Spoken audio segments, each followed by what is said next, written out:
Ils sont plus de 70 enfants du centre du ministère chrétien du Buisson Ardent de Toricada à bénéficier du don de vivres à l'occasion de la célébration de la Noël. C'est la deuxième édition du projet Noël avec les enfants de l'association Aude Universities Friends. Nous nous sommes attelés à quand même rapporter quelques vivres à ces enfants et à leurs parents aussi, compte tenu déjà de la situation géographique de lieu. Sur le terrain, une fois sur le terrain, on se rend compte qu'ils ne sont pas si proches que ça, donc l'accès aux vivres est un peu plus compliqué pour eux. Donc nous avons voulu quand même participer, on va dire, parce qu'on ne pourra jamais couvrir tout. Des sacs de riz, du sucre, du lait, des pâtes alimentaires et bien d'autres. Pour les bénéficiaires, ce don vient à point nommé. Avant, c'est à pareille heure, il y a des gens qui pleurent, qui disent qu'est-ce que je vais manger. Les parents de soucis à la maison.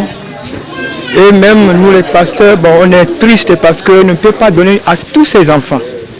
Mais aujourd'hui, je vois que tous les enfants sont satisfaits. Parce qu'il y a des jouets, il y a des vivres. Et quand ils quittent ici maintenant, c'est la fête. Dans le rang des organisateurs, c'est mission accomplie. La satisfaction, elle n'est pas autonome, mais elle est plutôt générale. Parce que quand on voit sur le visage des parents d'abord, et le visage des enfants en plus, on pense déjà que c'est une bénédiction pour nous d'être passés ici aujourd'hui. Parce que la joie, elle est totale et elle est quasiment parfaite, on va dire.